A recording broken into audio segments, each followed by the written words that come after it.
बिस्मिल्लाहिर्रहमानिर्रहीम, अस्सलाम वालेकुम। मैं हूं शहजाद हुसैन भट्ट और आज नए वीलॉग के साथ हाजिर खिदमत हूं। नाजरीन, 3 टॉप स्टोरीज लेकर आपकी खिदमत में मैं पेश हुआ हूं। सबसे पहली स्टोरी है, बिलाखिर बाबा जी आगे हैं, हुन खुश हो।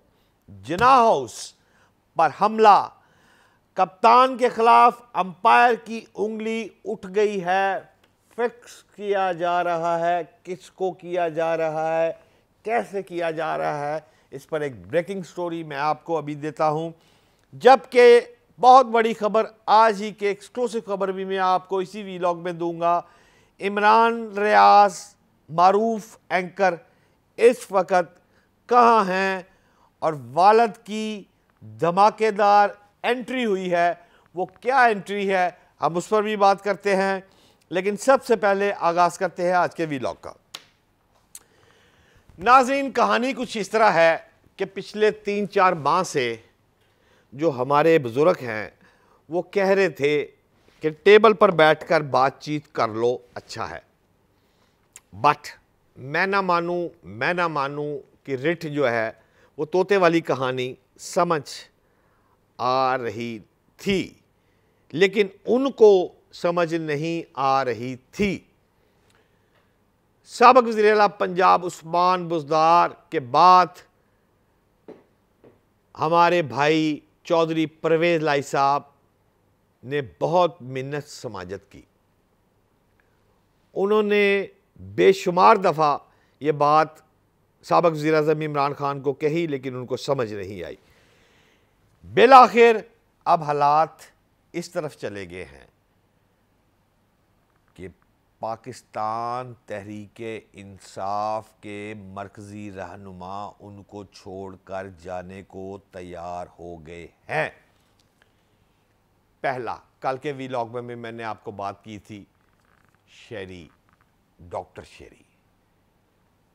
शेरी मज़ारी पार्टी छोड़कर घर बैठ गई है।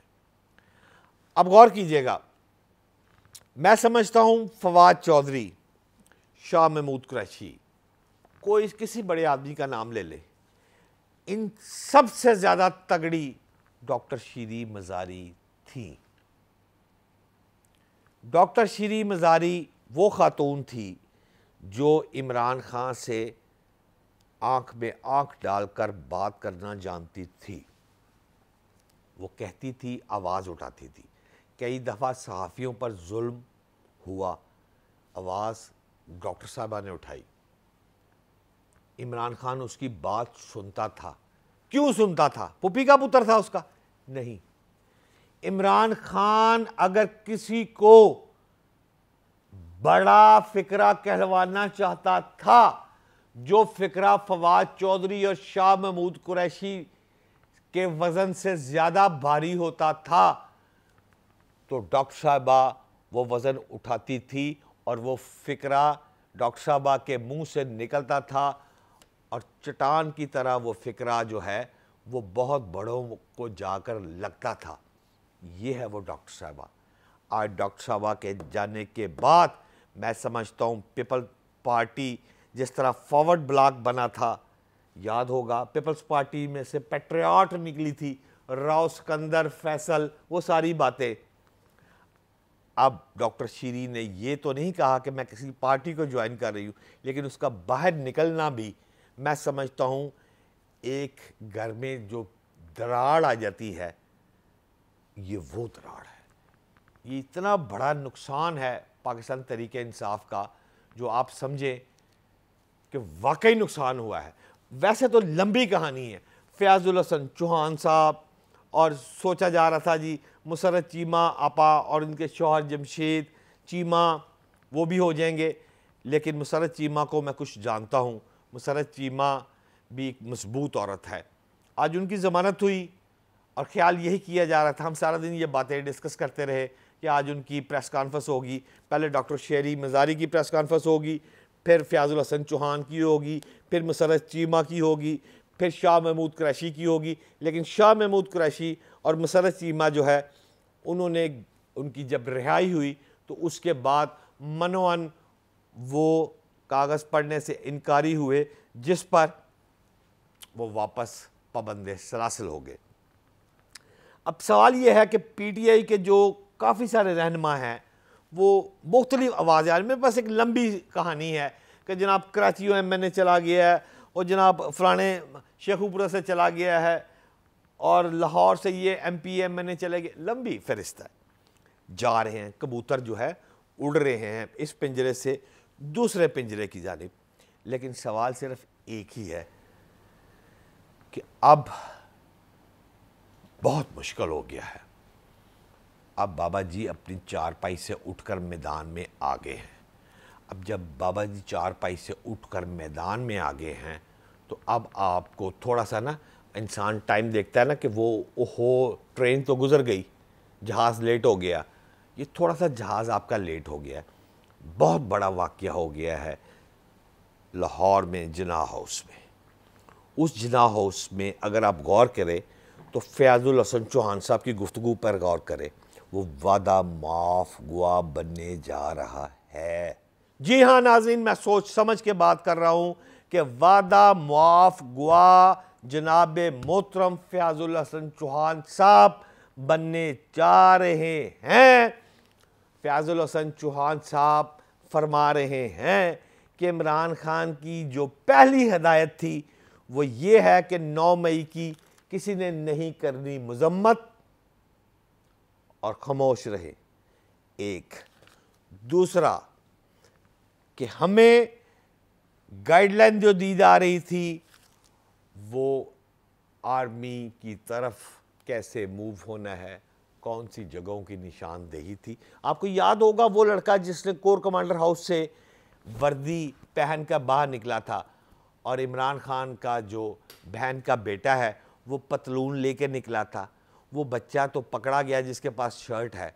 पतलून वाले साहब जो भांजा साहब है हसान नियाजी, वो भी नहीं गिरफ्तार हुआ। अल्लाह दी पनाह, अल्लाह दी पनाह, अल्लाह करे वो ना पकड़ा जाए, क्योंकि खुदा न खास्ता वो बच्चा पकड़ा गया तो बाबा जी की ज़द में आ जाएगा और इतना बुरा आएगा कि ये लोग तो पार्टी छोड़ रहे हैं, उसको शायद मुल्क ही छोड़ना पड़ जाए। जी हाँ, मैं सोच समझ के कह रहा हूँ। वो जो बच्चा शर्ट पहनकर तस्वीरें बना रहा था वो बच्चे भी वादा माफ गुआ बन रहा है। उसका भी ये फरमान है कि हमें ये बाज़ाब्ता ट्रेनिंग दी जाती थी कैंप्स में। जमान पार्क के बाहर बहुत सारे कैंप्स हैं, उन कैंप्स में वो उनका कहना है, इल्ज़ाम ये है कि इमरान खान साहब आते थे, वहाँ बैठते थे, उनके साथ जो दोस्त थे वो हमें बाज़ाब्ता गाइड करते थे कि आपने किस जगह जाना है, किस जगह आना है और इमरान खान की गिरफ़्तारी के वक़्त आपने क्या करना है, आपने उनकी कैसे हिफाजत करनी है। ये सारी लंबी कहानी जो है वो ये सुना चुके हैं। ताहम तेज़ी से जाने वाले अफराद के मुतल्लिक इमरान खान ने भी फ़िक्रा कहा है और इमरान खान ने कहा है कि पाकिस्तान में जबरी शादियों के बारे में हमने सुना था, लेकिन पीटीआई के लिए एक नया रुझान है। जबरी तलाक का लफ्ज़ उन्होंने निकाला है कि जबरी तलाक के तौर पर सामने आया है, डाइवोर्स हो रही है और जुल्म की इंतहा है, बाय फोर्स जो है वो लोगों को पार्टी छोड़ने पर मजबूर किया जा रहा है। ये इमरान खान का कहना है। लेकिन नाज़रीन, मैं आपको लेकर चलूँ एक और जानब, वो है सबसे बड़ी खबर है साबिक़ चीफ सिपा सलार पाकिस्तान आसफ नवाज़ जंजुआ साहब। आसफ नवाज़ जंजुआ साहब की जो नवासी हैं और वो साबिक़ वज़ीर ख़जाना सलमान शाह को आप जानते होंगे, मारूफ आदमी है, उनकी साहबजादी भी है, मारूफ ड्रेस डिज़ाइनर भी है, एक बड़ा फैशन डिज़ाइनिंग में उनका नाम है ख़तून का खतीजा शाह। खतीजा शाह को आज गिरफ्तार मोहम्मद अली भट्ट साहब DSP साहब ने, बड़ी मशहूर आदमी ने, जैसे होता था ना एक दौर में उमर विरक साहब, चोई शफकात साहब, वडे काम जानियाँ ते आनियाँ, वैसे ही कश्मीरी भरा एक है मोहम्मद अली भट्ट साहब, वो भी आजकल उसी लेवल पर फुल मौजा ही मौजा। शाह जी ने वहाँ गिरफ्तारी दे दी है और गिरफ्तारी देने के बाद शाह जी को बाज़ाब्ता गिरफ्तार भी कर लिया गया है। अब आपको यहाँ बताता जाऊँ, ये कोई आम औरत नहीं। ठीक है, आसिफ नवाज जंजवा साहब साबिक़ आर्मी चीफ़ रहे हैं और रवायात ये हैं कि आर्मी चीफ़ के ख़ानदान वालों को आम तौर पर थोड़ा सा प्रोटेक्शन दी जाती है, लेकिन सलाम है सिपह सलार पाकिस्तान आसिम साहब को, जिसने एक पॉलिसी बना दी है। और आसिफ नवाज की नवासी को गिरफ्तारी के बाद अब शहबाज शरीफ, मोहसिन नकवी, आमिर मीर समेत किसी की कोई जुर्रत नहीं कि कोई किसी को सिफारिश कर सके आईजी को या सीसीपी लाहौर को कि इसको छोड़ दो, इसको रख लो। नो, एक जैसा मेरिट है। और शाह जी जो है वो वज़ीर आज़म के मामले खसूसी ओन चौधरी, मुस्लिम लीग काफ के सरबराह चौधरी शुजात हुसैन, शहबाज शरीफ के पुराने दोस्त और खतीजा के ससुर सरमद अमीन ने भी वज़ीर आज़म शहबाज शरीफ से मेरी इंफॉर्मेशन के मुताबिक बात की, कोशिशें की, लेकिन कोई सुनवाई नहीं हुई, क्योंकि एक ही सफ़ में खड़े हो चुके हैं महमूद अयाज, सीधे सीधा साहब है नाजरीन। लिहाजा शाह जी हो गई हैं गिरफ़्तार, और गिरफ़्तार होने के साथ साथ मैं आपको एक ख़बर और आगे लेके चलता हूँ, और वो ख़बर ये है कि मैंने गुज़श्ता वीलॉग में आपको कहा था कि हमारे मारूफ एंकर और भाई, अच्छा जाने जिगर दोस्त इमरान रियाज इस वक्त जो है वो पंजाब से बाहर कहीं सैर तफरी, फिर आनियाँ, फिर जानियाँ, फिर माल रोड चबन आइसक्रीम, ये लाहौर हाई कोर्ट से पहले सज्जे खब्बे घूमते फिरते देखे गए। और गुज़श्ता रात मैंने कहा था 2 बजे का वक्त दिया था, मैं अपनी खबर पर कायम हूँ।